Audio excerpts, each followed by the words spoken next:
Noswaith dda, good evening. Welcome to this session as part of the Curaduron and Cyflwyno, the curators present sessions from the National Library of Wales.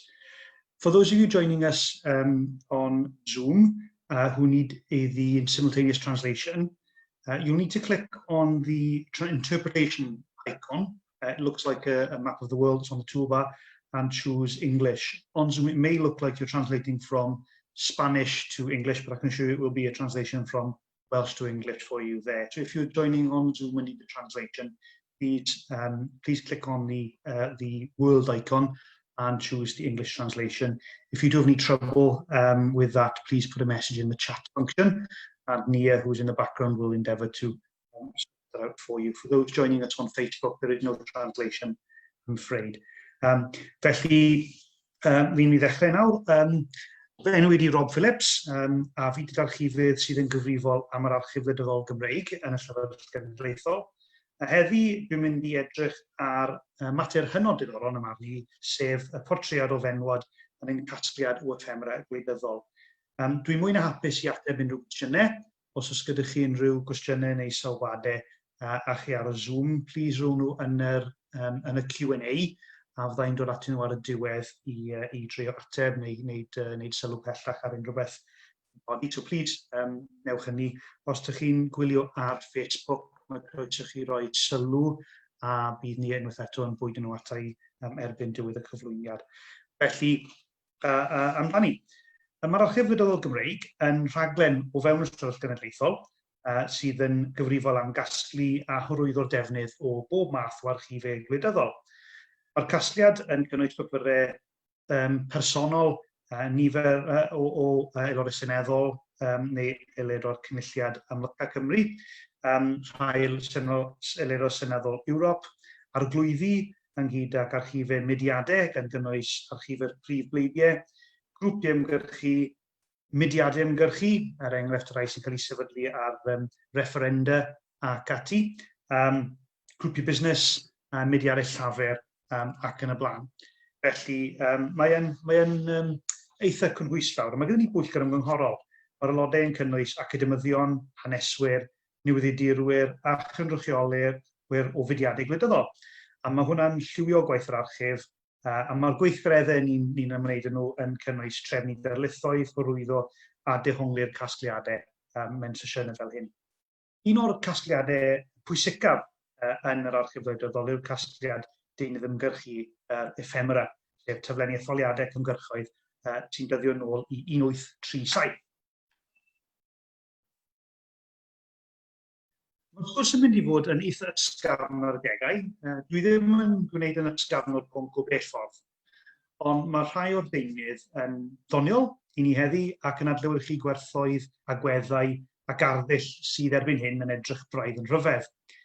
Mae wedi bod yn gyfle i fi drio bach o amser gyda un o'n hoff casgliadau, un sy'n cynnwys deunydd clyfar, doniol, ond hefyd deunydd camarweiniol a hiliol, ac sy'n adlewyrchu gwleidyddiaeth a chymdeithas dros 150 o flynyddoedd diwethaf. Mae'r casgliad ephemera gwleidyddol yn un o'n casgliadau mwyaf. Mae 192 o foctis yn cynnwys anerchiadau etholiad, posteri, lythyron, taflenni, llyfrynau, rosets, bythydynau, a hyd yn oed ambell i fwg. Mae'n cynnwys deunydd o'r prif pleidiau gwleidyddol i gyd, y Ceidwadwyr, y Blaid Lafur, Plaid Cymru a'r Democratiaeth Rhyddfrydol. Mae'n cynnwys deunydd o pleidiau newydd, fel Gwlad Blad, Plaid Brexit, pleidiau llai a lleol, fel Llais Gwynedd, a pleidiau sydd wedi diflannu, fel yr SDP a'r Comunyddion. Mae'r deunydd hyn yn y casgliad, fel wedi ti, yn dyddio nôl i 1837, ond mewn gwirionedd, bryn iawn i'r casgliadau y daliadau cyn 1900. Ar ôl 1900, mae gyda ni tipyn o gasgliad, ond ers 1983, mae gyda ni casgliad eitha cynhwysfawr, diolch i rwydwaith o gefnogwyr ym mhob etholaeth yng Nghymru, sy'n casglu yn lleol ar ein rhan ar gyfer etholiadau cyffredinol, etholiadau Senedd Cymru, etholiadau Comisiynwyr yr Heddlu, a thon yn ddiweddar etholiadau Ewrop. Ni hefyd yn casglu ephemera ynglŷn ag ymgyrchoedd cenedlaethol, so mae gyda ni casgliadau am referenda datganoli Cymru a referendum aelodaeth Prydain rwy'n Ewropeaidd, ymgyrchoedd tebyg fel arfau niwclear ac yn erbyn rhyfela hefyd yn rhan o'r casgliad casgliad ephemera. Felly, awn ni am daith dros y casgliad, drwy'r casgliad dros y camledd ers i fenywod ennill yr hawl i bleidleisio mewn etholiad seneddol. I weld shwt oedd ymgeiswyr yn trio siarad gyda menywod, shwt oedd menywod wedi cael eu cyfleu, a shwt oedd menywod oedd yn ymgeiswyr yn trio cyfleu eu hunain. Roedd menywod yn weithgar yn Gwledydd Cymru yn bell cyn 1918. Fel unigolion, a fel rhan o mudiadau, un enghraifft yw mudiad Ffederasiwn Menywod Gogledd Cymru y Rhyddfrydwyr. Mae'r archif hynod diddorol hynny yn rhan o'n casgliadau ni yn y Llyfrgell.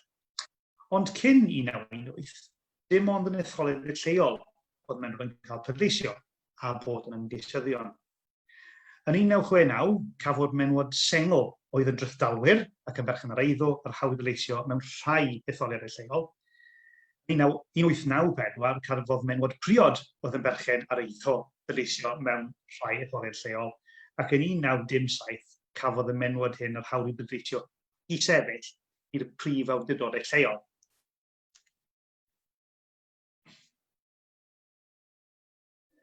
Roedd Amy Dilwyn, nofelydd, gymunaswraig a Cymraeg fusnes ymhlith y menywod arloesol a fentrodd i sefyll etholiad. Safodd hi yn Ward y Castell ar gyfer Cyngor Tref Abertawe, fel oedd e. Mae hi hynerchiad hi yn hynod diddorol.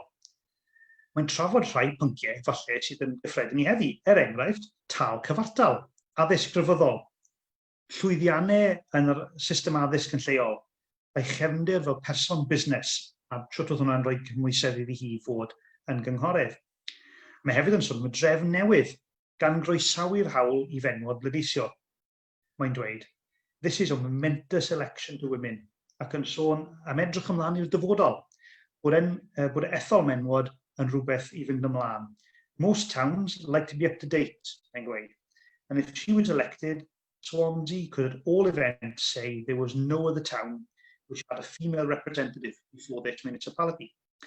Ond yn ffodus, i'r etholiad, ac aeth yn ryddedd i fod yn dref arloesol i Aberhonddu, lle gafodd Gwenllian Morgan i hethol i gyngor y bwrdeistref, a daeth hi'n fair yno yn 1910. Yn ôl nawr i'r casgliad ephemera etholiadau seneddol. Roedd etholiad cyffredinol 1918 wedi rhoi her newydd i ymgeisyddion. O gynlyniad i ddeddf Cynrychiolaeth y Bobl 1918, roedd 5.2 miliwn o ddynion ychwanegol wedi cael y bleidlais, ac 8.4 miliwn o fenywod. Ond gafon nhw ddim y bleidlais yr un telerau. I ddynion, yr oedran bleidleisio oedd 11, fenywod, ond nhw'n goffod bod yn 30, a hefyd yn goffod meddu ar eiddo. Roedd aros 10 mlynedd arall tan 1928, nes bod fenywod a dynion yn cael bleidleisio ar yr un telerau. Oedd y newid ma'n un fawr, felly oedd yna her gyfer yr ymgeiswyr, shwt i siarad gyda'r etholwyr newydd, yn arbennig am y menywod wedi cael pleidleisio mewn etholiad o'r fath am y tro cyntaf. Dyma rhoi o negeseuon yn dechrau gweld.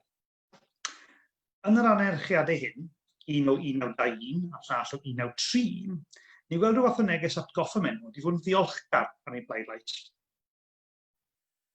Captain Ernest Evans, oedd yr ymgeisydd Rhyddfrydwyr Genedlaethol yn Sir Aberteifi yn 1912, yn brolio bod menywod wedi cael yr hawliau. Mae'n nodi that all disabilities of sex have been removed and all the professions are open to them. Mae'n sôn bod y frwydr wedi ennill mae drosodd. William Evans yn Sir Gaernarfon yn 1903 yn gofyn i fenywod gefnogi'r ddynion. Mae'n gweud, ni thywyllir chwi gan addewidion gan y balfoddwyr sosialaidd, sefyll ochr yn ochr ar dynion sydd yn gwneud ei gorau i waredu Prydain rhag bryglon sydd yn bygwth ei gorddiwes. Nawr, dwi'n ddim yn prynu iawn, dwi ddim yn gweld hynny'n mynd hi bod spin doctor heddi, ond oedd yn neges ar y pryd yn eitha amserol, gan fod ni'n sôn am cyfnod y dirwasgiad. Neges arall ni'n gweld, oedd y neges yma'n tan eitha diweddar, oedd y neges yma i fenywod i fod yn i fenywod i ddangos bod nhw'n heiddi'r bleidlais. Dyma rhywbeth allan o apel gan bwyllgor Rhyddfrydwyr Sir Feirionnydd. Maen nhw'n gweud, Apeliwn yn arbennig at gwragedd a merched. Dyma'r tro cyntaf i chwi Emeirion arfer eich braint o bleidleisio mewn etholiad seneddol. Chredwn y profwch eich hunan yn deilwng o draddodiadau gorau morwynion glân Meirionedd. Dangoswch bod eich glendid yn ddyfnach na chroen eich gwynebau. Glendid calon ddiolchgar, dim garwch dwrni i un o'ch cymynaswyr piraf. Ac erin yn erchiad nodi dyma'r tro cyntaf i fenywod gael bleidleisio mewn etholiad seneddol, nid etholiad 1918 oedd hwn. Doedd dim etholiad yn Sir Feirionnydd yn 1918, achos Henry Hayden-Jones mewn wrthwynebiad. Felly oedd rhaid i fenywod y sir i aros 1922 i fwrw pleidlais am y tro cyntaf. Ac rhaid bod nhw wedi dangos i glendid, gan fod Jones wedi cael ei ailethol yr Mawredd o 2833. Trydydd neges ni'n gweld yn yr enerchiadau cynnar yw'r ymdrech i ddangos i'r etholwyr fod yr ymgeisydd wastad wedi bod yn cefnogi rhoi y bleidlais i nhw. Yn 1922, ar y top, ni'n gweld R.T. Roberts oedd yn ymgeisydd y ceidwadwyr yn Sir Ddinbych, yn gwneud pwynt o'i gefnogaeth i ymestyn y bleidlais.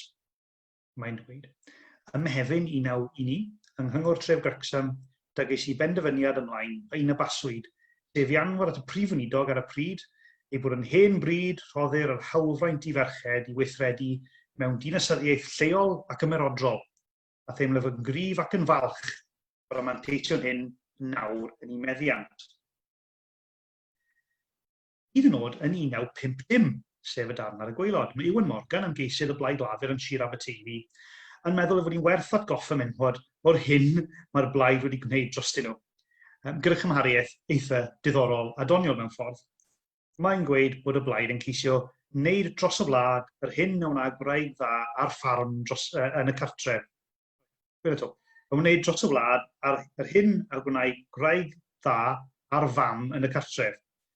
Mae'r un siawns ar un rhan i bob un. Mae'n neges sosialaidd. Mae gweddill y daflen yr enerchiad yn cynnwys yr un neges tro ar ôl tro. Ond mae'n amlwg bod rhywun yn meddwl bod angen cyfleu y neges mewn ffordd gwahanol i apelio at fenywod. I ryw fath o gymhariaeth, falle, bydde menywod yn deall y syniad, falle, bod gweddill y daflen yn siarad dynion a bod rhaid rhoi rhyw fath o esboniad penodol ar gyfer y menywod. Nawr, mae syniad o dargedu neges fel hyn, neges i a diddordeb penodol i rhai rhannau o'r etholwyr yn para hi heddi, efallai bod yr ychydig yn fwy soffistigedig. Mae'r ieithwedd a gymhariaeth rhwng y Blaid Lafur a mam yn sicr yn rhywbeth sy'n perthyn i'r oes i ni. Ar ôl atgoffa menywod i fod yn ddiolchgar, i atgoffa nhw bod yr ymgeisydd yn eu cefnogi nhw, ac atgoffa nhw i profi bod nhw'n heiddi'r bleidlais, mae nifer o ymgeisyddion wedyn yn ceisio apelio at fenywod trwy trafod pynciau oedd y pleidiau'n meddwl o ddiddordeb penodol i fenywod. Fel arfer, a fel byddwn ni'n gweld mewn ychydig funudau, maen nhw'n sôn am pethau fel prisiau bwyd, addysg, pethau o ddiddordeb i wragedd tŷ neu mamau. Ond mae'r arechiad yma o Sir y Fflint gyfer etholiad cyffredinol 1929 yn ddiddorol iawn am ddau reswm. Y gyntaf yw bod y neges ychydig yn wahanol yn y Gymraeg ac yn Saesneg. Roedd yr enghreifftiau ar y sgrin. Mae'r ddau yn sôn am addysg a thai, pynciau sydd yn arfer yn rhan o neges i fenywod, ond rhan o neges y Blaid Lafur. Ond mae un peth yn neges Saesneg, the Labour Party has always fought for equal rights for women and pledges itself at all times for the happiness and economic security of all women. Ar goll o'r Gymraeg. Bod y darnau am bensiynau gweddfon a diogelwch yn y gweithle, wedyn yn cael sylw ar wahân. Ac yr ail beth yw bod yr enerchiad hwn yn trafod menywod fel gweithwyr, deron am eu hawliau yn y gweithle, lle mae'r ffocws ar fenywod fel mamau a gwragedd tŷ yn llawer mwy gyffredin. Chofiwch, mae'r daflen yma yn dod o 1929, felly eitha cynnar mewn gwirionedd i hawliau menywod yn y gweithle i fod yn bwnc mawr. Dyma rhai enghreifftiau gwych dwi'n meddwl o'r deunydd sydd yn targedu menywod. A mae rhai rhain yn unwaith eto yn cymharol ddiweddar. Ar y top dde, fe welwch chi ymgeisydd rhyddfrydwyr yn Gorllewin Sir y Fflint yn 1964 yn apelio at You the Housewife. Yn apelio wedyn at menwod mewn rhywle eraill, fel y rhieni, pensiynwyr ac ati. Ond, unwaith eto, os ti'n edrych yn fe, mae'r neges i fenwod yn sôn am bethau fel grisiau bwyd. Mae'r daflen arall, mae'n ddoi dalen, dudalen o'r daflen arall ar y sgrin, yn dyddio o ganol 1970. There's more for housewives in Labour's programme. Mae'n dull eitha modern i gymharu gyda be ni wedi gweld hyd yn hyn. Mae'n eitha tebyg i'r dogfennau ymgyrchu ni'n fwy gyfarwydd weld. Ddelweddau, wedi targedu, mae'n lliwgar, mae'n eitha ysgafn a mae'n cheisio bod yn ddoniol. Mae'n dyfynnu, it's all up with the Tories. Meat, fish, cheese, you name it, it's up. Except raw potatoes. But boiled potatoes cost more because gas and electricity charges have gone up. Mashed potatoes cost more because milk and butter cost more. And fried potatoes cost more because fat and oil cost more. Ac wrth gwrs, mae'n llun o fenyw mewn siop.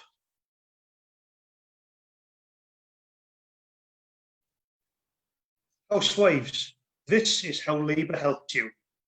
Yw neges i fenwad yn anerchiad Joe Richardson yn etholaeth Mynwy yn 1951. Wrth gwrs, yn y 50au, roedd yn llawer mwy cyffredin i fenwad fod yn bragedd tŷ, fel term, ond rhaid i ddweud, o'n i'n disgwyl neges ychydig yn wahanol lle roedd y neges yn dod o fenyw arall fel ymgeisau. A wrth gwrs mae'n bosib, a mae'n debygol iawn bod hwn yn neges cyffredinol mynd mas ar draws Bryden. Mae'n ei fod debygol falle bod yn neges yn taro 12, i fod yn edrych yn ofnadw o ymystongol i ni heddi, falle oedd yn rhywbeth oedd yn actually cael sylw. Nawr, hyn hyn, ni wedi gweld sut mae rhai ymgeisyddion llafur, ceidwadwyr a'r rhyddfrydwyr wedi siarad gyda menwod yn eu cynhyrchiadau. Beth am Plaid Cymru? Wel, dyma ymgais Gwynfor Evans yn 1950 yn etholaeth Sir Feirionnydd. Llythyr gan ei wraig Rhiannon, neu Mrs Gwynfor Evans, ag y sir. Nawr mae neges yn genedlaetholgar, ond yn yr un modd gyda sylw i ddiddordebau menwod, ogni bwyd, plant, ac yn ogystal yn trafod neges heddychlon, sôn am cysgodion parhaus y ryfeloedd. Roedd y tactig o gael menyw i ysgwyd neges i fenwod eraill yn yr etholiad, yn dechrau dod yn fwy cyffredin yn erbyn y 50au. Pam? Wel, dwi'n hollol glir, ond efallai roedd teimlad bod menwod yn fwy debygol i uniaethu neu dderbyn y neges sy'n dod o fenyw arall. Efallai yn sicr jyst yn ffordd o'r ymgeisydd i ddangos bod nhw'n gallu apelio ac yn deall diddordebau menwod. Ta beth, mynd i cwpl o enghreifftiau o'r rhyddfrydwyr. Ar y chwith, byddwn ni taflen rhwng o'n ni a'n gilydd. Dyma graig Emrys Roberts, aelod seneddol rhyddfrydol dros Feirionnydd, yn ysgrifennu at fenwod y tir.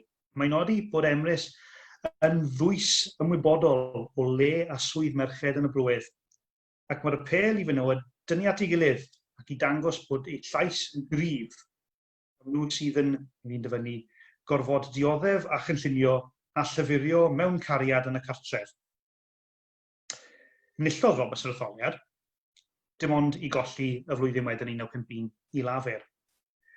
Ar dau ddaflen arall, mae gen i Geraint Howells a Donald Lewis, yr ymgeisyddion rhyddfrydol, yn Sir Aberteifi a Llanelli yn 1974. Ac yn y tyflen hyn, gwelwn ni un o'r pethau elfennau mwyaf sylfaenol yn anerchiadau etholiad ail hanner yr 20th ganrif, sef llun o'r ymgeisydd, ddyn, gyda'i deulu, a'r gragedd fel props dienw. O leia, mae gan Margaret Williams Wynne, graig John Francis Williams Wynne, yn sefyll i'r Cedwadwyr yn Sir Feirionnydd yn 1950, yn cael ei enwi. Mae'n cael enw hi ar y daflen, dim jyst graig yn ymgeisydd. Ac yn sgwennu neges falle o'r galon tuag at yr etholwyr. Rhyd Thomas, graig John Stradling Thomas, ymgeisydd y Ceidwadwyr yn Mynwy yn 1974, hefyd yn cael ei henwi.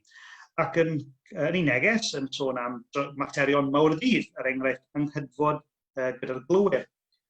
Ond i fi, ac yn anffodus, mae hwnna'n darllen mwy fel testyn stoc o swyddfa ganolog y ceidwadwyr yn ytrach na neges bersonol. Nawr, dyna ddim yn anghyffredin. Bydd unrhyw un sy'n cymryd diddordeb yn y fath beth yn gwybod bod gwahanol fathau o ddeunydd ymgyrchu etholiadau. Mae yna enerchiadau sy'n cael eu dosbarthu yn genedlaethol, mae yna enerchiadau lleol, a mae yna deunydd sydd yn cael eu targedu yn benodol. Nawr, falle ydych chi ddim wedi sylwi bod lot o'r ddeunydd lleol ddim actually yn lleol iawn o gwbl. Mae yn dilyn fformula a chi'n dropo testyn penodol mewn ar gyfer etholiad, ar gyfer etholaeth penodol. Nawr, doedd hyn ddim cweit yr un mor wir tan ganol yr 20eg ganrif. Roedd yr enerchiadau lleol yn lleol iawn ac yn ymrywio yn fawr iawn. Dim brand, dim lot o sôn am blaid penodol, rhai achosion, dim lot o luniau, falle dim lluniau o gwbl, dim delweddau fel bar chart yn dangos pa mor dda oedd ymgeisyddion penodol neu pleidlais penodol yn wneud. Ac anaml iawn o'ch chi'n gweld llun neu gyfeiriad at arweinydd y blaid penodol. Mae hwnna'n hollol wahanol i'r fath o ddeunydd etholiad dyn ni'n dueddol o weld erbyn hyn. Nawr, pan daeth y delweddau a brand y blaid yn fwy bwysig, datblygodd rhyw fformula i enerchiadau lleol. Oedd y blaid lafur yn arwain, rai gwaith yn arwain yn y maes hwn. Roedd enerchiadau llafur o'r 50 ymlaen yn eitha safonol. O'n nhw'n cynnwys llun o'r ymgeisydd y blaen, neges craidd y blaid, lle neges lleol, wybodaeth am yr ymgeisydd, oedd lliwiau penodol, ac oedd neges at fenywod gan wraig yr ymgeisydd, fel chi'n gweld yn y ddau achos hyn. Mae yna llun o wraig yr ymgeisydd yn neges penodol i fenywod yr etholaeth. Mae'r enghreifftiau yma o etholaeth Mynwy a Walter Padley yn etholaeth Ogmo yn 1950. Unwaith eto, chi'n gweld bod menywod yn cael eu rôl menywod fel mamau yn cael eu bwysleisio. Mae'r dyfyniad Sylvia Padley, mae'n gweud, by its devotion to the welfare of the children, our Labour government has won a special place in the hearts of all mothers. Fel ffordd yma, ni'n gweld tro ar ôl tro yn cyflenni o'r cyfnod, ond roedd hwn yn gweithio'n dda iawn, lle roedd yr ymgeisydd yn ddyn gyda graig. Ond beth ydych chi'n gwneud os yw'r ymgeisydd, er enghraifft, yn ddyn sengl? Wel, yn achos George Thomas yn Gaerdydd, oedd y neges yn dod oddi wrth ei fam. A mae hwnna'n rhywbeth gyffredin yn digwydd yn ei enerchiadau etholiadau dros y blynyddoedd. Nawr, mae rhaid ofyn y cwestiwn, bydd yr fath o beth neges gan fam yr ymgeisydd yn mynd lawr gyda etholwyr heddi. Ond wrth gwrs, ni'n edrych am gyfnod dra gwahanol. A byddwch chi wedi sylwi bod i ddim wedi cyfeirio llawer hyd yn hyn at enghreifftiau o enerchiadau gyda'r menyw yn ymgeisydd. Reswm syml yn hyn yw yn casgliadau yn y llyfrgell enerchiadau dynion yw'r mwyafrif helaeth ohonyn nhw.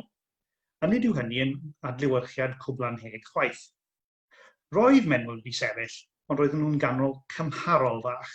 Yn yr 80au, roedd chi'n llawer mwy debygol o weld menyw mewn enerchiad lleol fel graig yr ymgeisydd neu fel rhyw fath o gymeriad nag wyt ti i weld nhw fel yr ymgeisydd.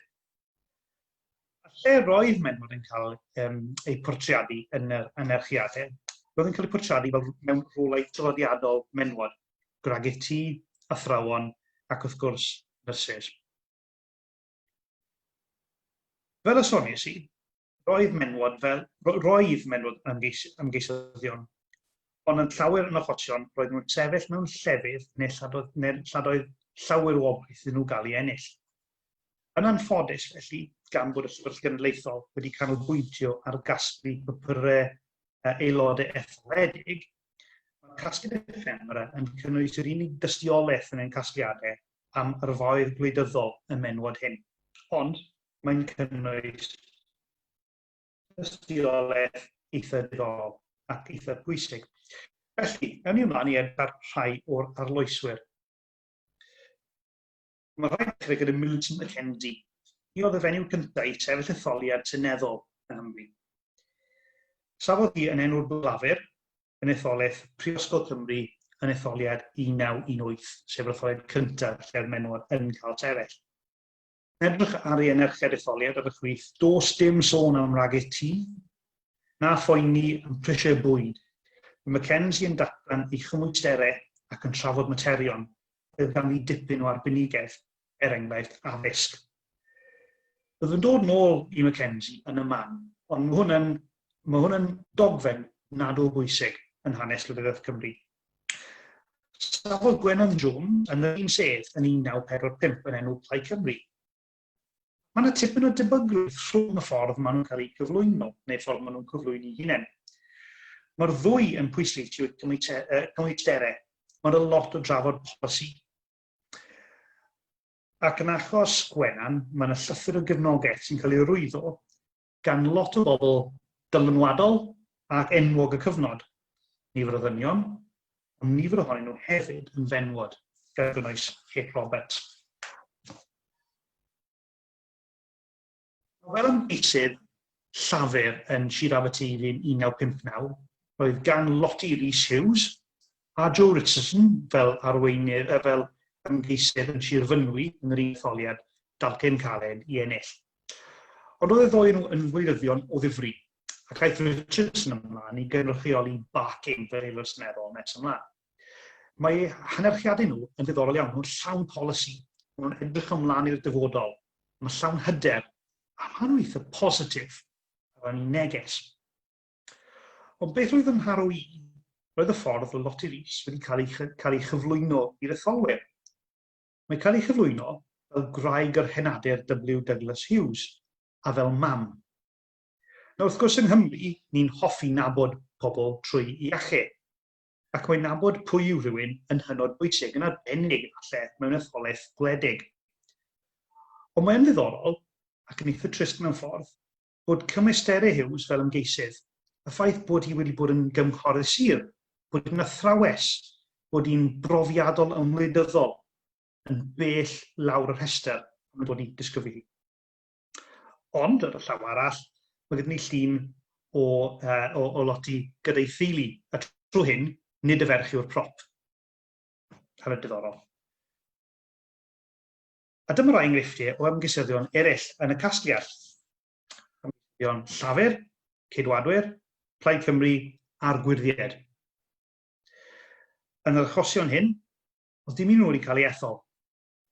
Ond mae yna cofnod ei weithgaredd, o'i safbwynt, o'i ymgyrch gwleidyddol, a beth nhw'n credu ynddo fe. Mae yna cofnod o hynny yn ei geiriau ei hunain yn yr Archif Cenedlaethol.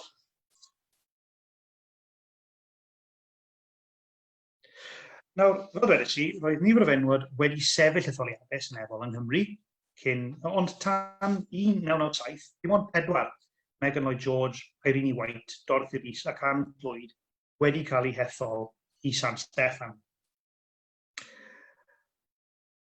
Miss Mackenzie y fenyw cyntaf i sefyll etholiad, ond Megan Lloyd George y fenyw cyntaf i gynrychioli, i gael ei ethol, i gynrychioli Sedd o Gymru yn hir cyffredin. Dyma ei enerchiad hi ar gyfer etholiad cyffredinol 1945. Gwelwn ni ymgeisydd profiadol, hyderus, hiawdl, yn gyfarwydd y materion mawr, dim sôn y materion menywod. Roedd Megan erbyn hyn wedi bod yn aelod seneddol ers 16 o flynyddoedd. Roedd wedi profi hunain, gan amlwg bod hi ddim yn credu bod angen iddi siarad am materion menywod o gwbl. Siŵr oedd hi'n cymryd yn ganiataol bod menywod fel hi a diddordeb gwleidyddol ehangach.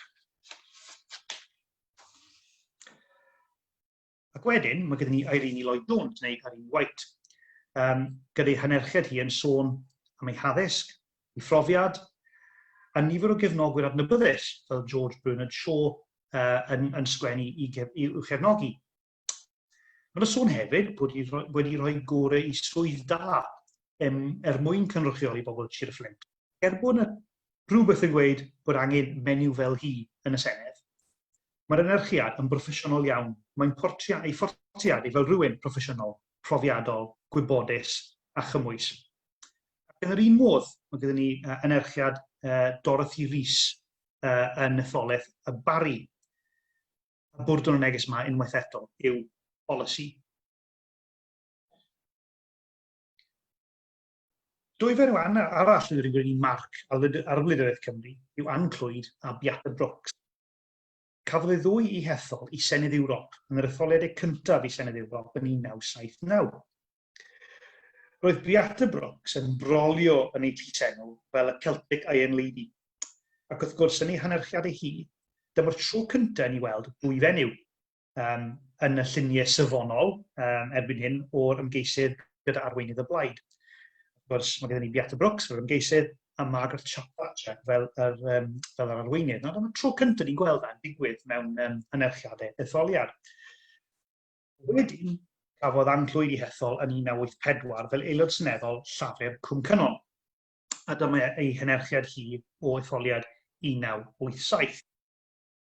Mae'r llun gyda Tyrone O'Sullivan, swyddog Undeb y Glowyr yn Glofar Tŵr yn ardderchal iawn. Roedd gan Ann berthynas dda gyda'r undeb. Roedd yr undeb wedi yn ei chefnogi hi ar gyfer enwebiad, yr enwebiad llafur ar gyfer etholiad. Mae'r llun yma yn ffordd weledol iawn o ddangos hyn, a mae'r neges yn glir.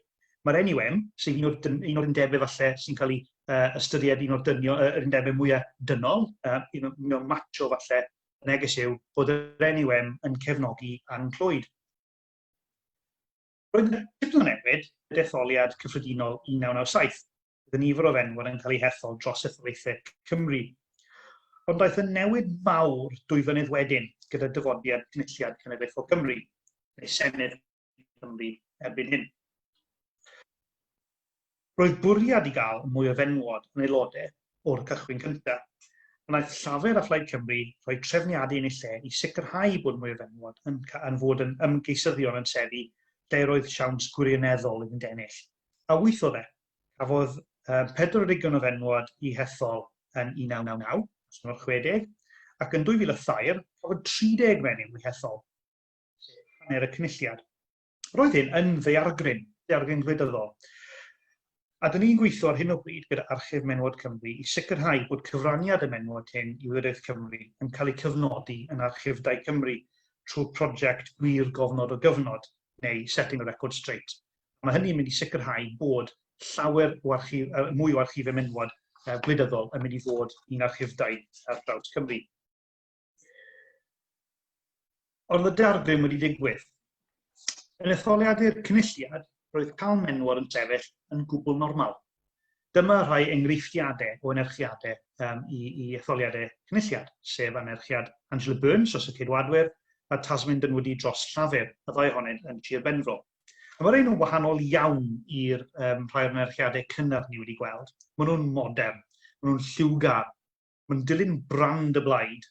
Mae'n tipyn o bolisi, ond mae'n pwyntiau bwled tryno, dim ieithwedd rhy blodeuog. Does dim apel at fenywod, does dim sôn am materion benywaidd. Nhw, yr ymgeiswyr, Angela a Tasmin, sy'n rhoi y neges ar ran eu pleidau. Nhw sydd yn y lluniau. Mae'n delwedd dra gwahanol i'n anerchiadau hyd yn oed yn rhai o'r 80au. Ac enghreifftiau eraill sy'n dangos cymaint mae pethau ni'n newid yn Wleidyddiaeth Cymru dros yr 20 mlynedd diwethaf.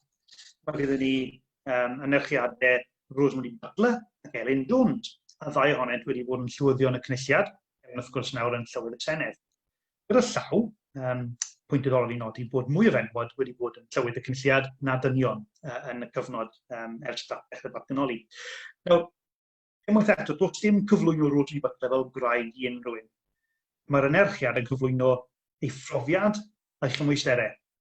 Mae'n gynghorydd, mair, mae gyda swyddogaethau cenedlaethol gyda chwaraeon ac amgueddfeydd. Neges ma'n glir. Mae hi'n ymgeisydd cryf, hyderus, profiadol, a chyda diddordebau gwleidyddol eang. Yn yr un modd, mae iaith yn anerchiad Elin Jones yn pwysleisio ei phrofiad a'i chyflawniadau, enghraifft ennill brwydr dros wasanaethau iechyd, gwella trafnidiaeth. A'r lluniau'r ddau yn cyfleu ymgeisyddion profiadol, hyderus a chyfeillgar. Mae newid sylweddol wedi bod erbyn hyn i etholiad Senedd y Deyrnas Gyfunol. mae llawer mwy o fenywod yn sefyll, a llawer mwy yn cael ei hethol. Pan ysgrifennais i y fersiwn cyntaf o'r sgwrs hwn yn 2018, roedd llawer y Democratiaeth Rhyddol a Phlaid Cymru wedi cael menywod yn aelodau seneddol. Erbyn hyn, mae'r ceidwadwyr wedi ymuno â'r parti. Mae yna menywod yn cynrychioli pob plaid sy'n dal seddi Cymru yn San Steffan.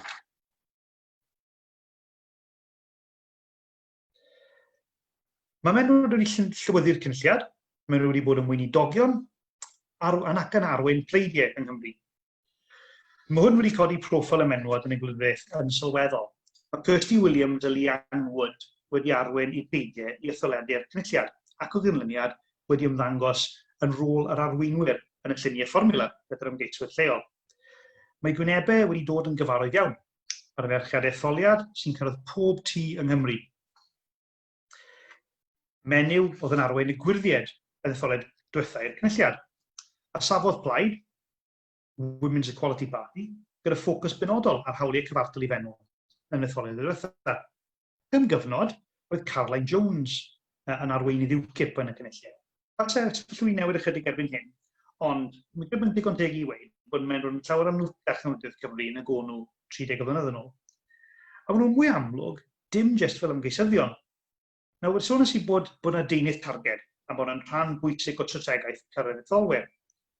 Ac yn ymgyrch, i ni'n siŵr bod y deunydd targed ddim yn edrych fel yn erched etholiad, falle ffordd i trico pobl mewn i agor ramlen ac i ddarllen y peth cyn bod nhw'n sylweddoli bod nhw'n cael neges gwleidyddol. Dyma enghraifft ar y dde o deunydd targed o etholaeth canol Caerdydd o etholiad cyffredinol 2017. Fe gafodd pleidleiswyr y llythyr hwn gan Dr Craig Rada yn codi pryderon am y gwasanaeth iechyd.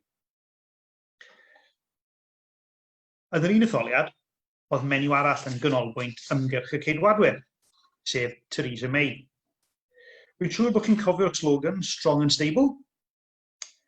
Roeddech chi'n cofio bod Theresa May bron y disodli brand ac enw'r ceidwadwyr yn llwyr yn deunydd etholiad. Sôn am y ceidwadwyr, roedd yn erchiadau yn cyfeirio at ymgeisydd Theresa May a sefyll gyda Theresa May. Oedd hwnnw'n eithriadol. Bydd un fath o neges yn cyrraedd pob ran o Bryden. Dwi'n eitha sicr ni chafodd unrhyw menyw eriod gymaint o sylw mewn llenyddiaeth ymgyrchu etholiad, hyd yn oed Margaret Thatcher. Ond oedd e ddim i gyd yn bositif.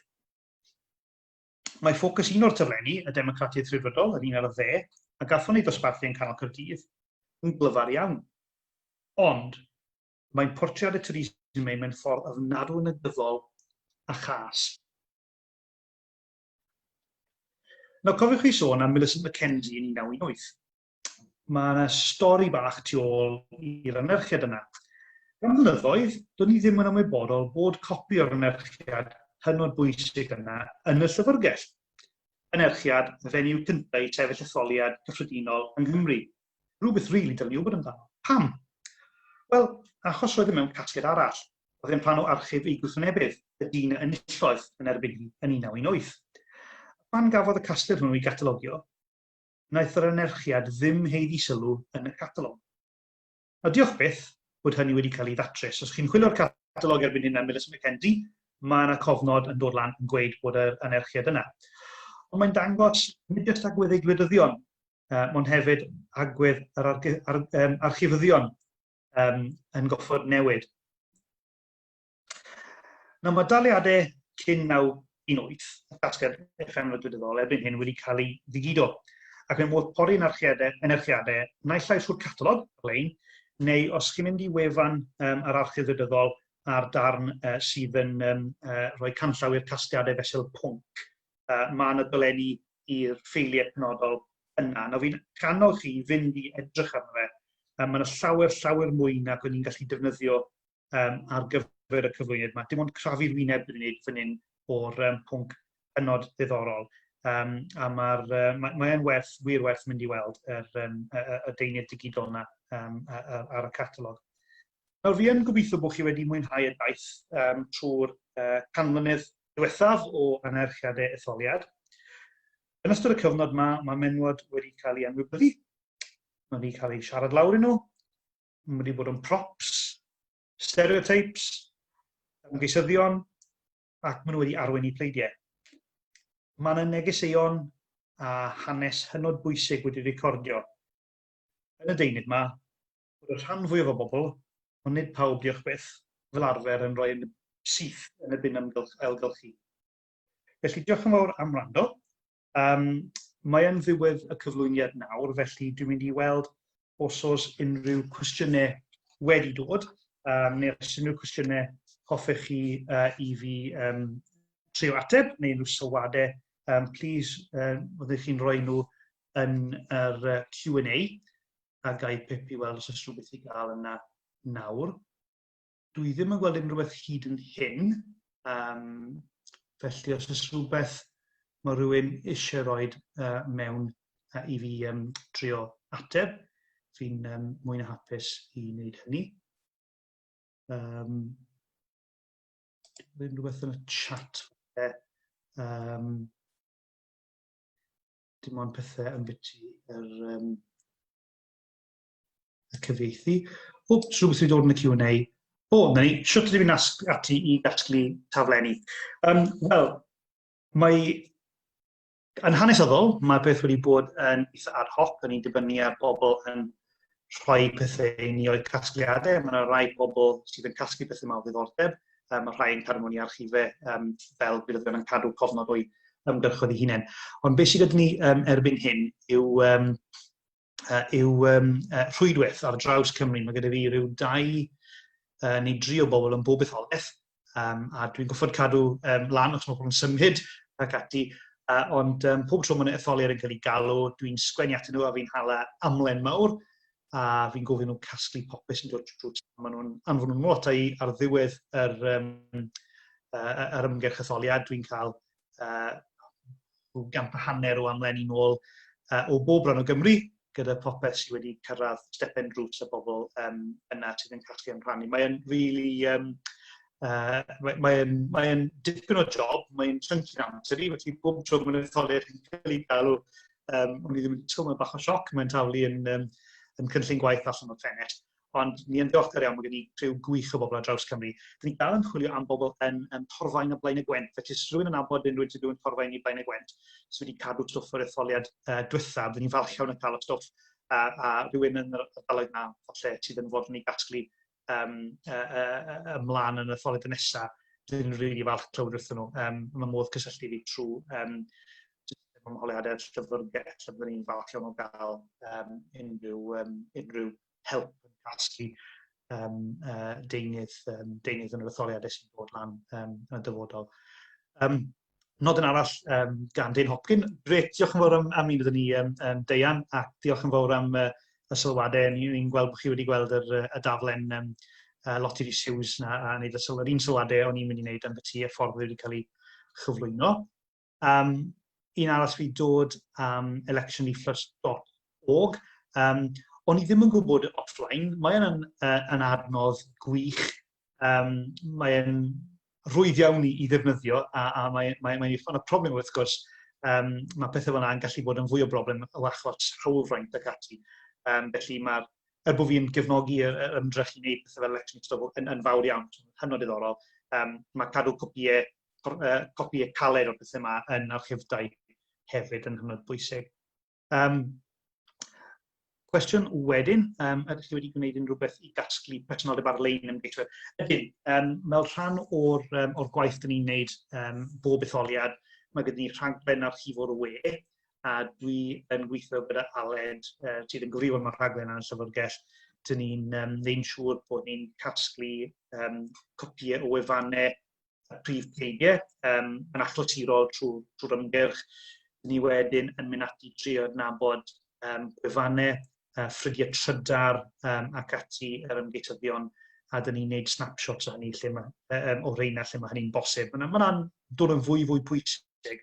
Enghraifft yn etholiad 2017, fi'n credu oedd lot fawr o'r newid yn ystod yr ymgyrch, newid y neges yr enghraifft, lle oedd yn taflenni yn pethau print, dyn ni'n gweld ymgyrch mewn ffordd i gan rhai ymgeisyddion llafur i bellhau o Jeremy Corbyn.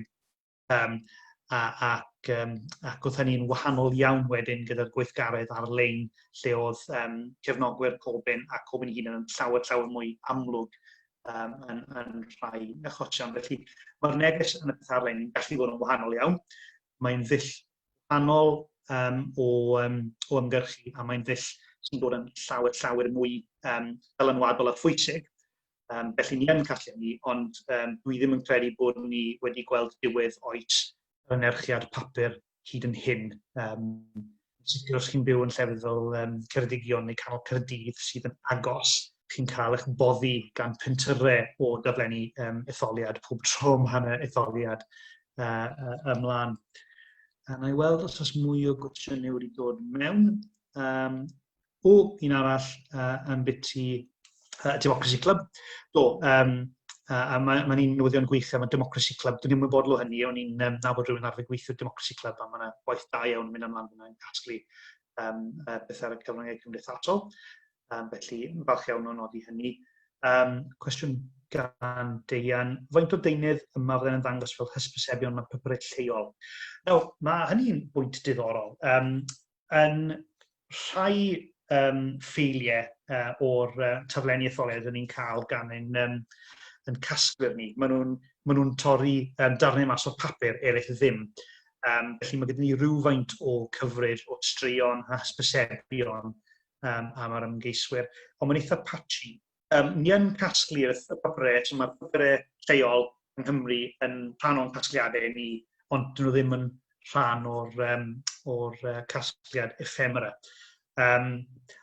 Mae'n adnodd eitha pwysig arall, achos mae gyda ni lot o enghreifftiau lle mae hysbysebion, straeon pwysig dylanwadol, a hefyd mae busnes a wraparounds yn gael nhw, lle mae'r plaid yn gallu talu am clawr ychwanegol ar y papur newydd, a mae'n dod yn fwy amlwg yn rhai llefydd. Felly, ni yn casglu rhywun fel rhan o'r casgliad papurau newydd. Mae yna rhai pethau fel hynny yn cael eu casglu fel rhai llefydd yn casgliad ephemera, ond dwi ddim yn rhywbeth yn anffodus dyn ni'n gwneud yn gynhwysfawr yn casgliad ephemera. Mae'n eitha pwysig. Oes unrhyw cwestiynau eraill yn dod mewn? Na i just checo os unrhyw beth wedi dod yn yr sgwrs. Dim byd yn y chat. Byd arall wedi dod. Na i roi eiliad os unrhyw beth arall yn dod yn y chat. Ond be na i nawr, na i just sôn ychydig bach am y ddigwyddiad nesaf, sef yn y sesiwn Cyrdion yn cyflwyno gyda Branwen Rhys. Mae Llyfrgell yn gartref i gasgliad sylweddol o adnoddau meddygol printiedig Cymraeg a Chymreig. Branwen Rhys yn ei drafod rhai o'r trysorau cudd yn y casglu meddygaeth sydd erbyn hyn wedi cael ei digido ac ar-lein, a mae hynny'n digwydd ar ddydd Mawrth nesaf yr 8 o Orffennaf. Mae'n digwydd trwy gyfrwng y Gymraeg, ond darperir cyfieithiad ar y pryd yn yr un modd a heddi. Dwi ddim yn gweld bod unrhyw cwestiynau pellach, felly na i just symud ymlaen i'r sleid ola. Ac yn annog chi i lenwi yr holiadur os gewch chi gyfle.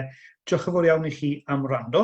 Fi'n gobeithio bod chi wedi ffindo hynny hanner mor ddiddorol a dwi'n ffindo'r casgliad, a dwi'n annog chi mynd i edrych ar y deunydd sydd ar-lein dyn ni nawr o'r casgliad ephemera sydd ar gael ar ein gwefan. Felly, diolch yn fawr i chi unwaith eto am ymuno. Oes cwestiwn arall wedi dod? Oes na wobr yn llenwi'r ffurflen? Dwi ddim cweit yn siŵr. Y teimlad falle, y teimlad cynnes o helpu'r llyfrgell siŵr o fod yw'r wobr am lenwi'r ffurflen. A fi'n gobeithio byddwch chi gyd yn gwneud hynny nes ymlaen.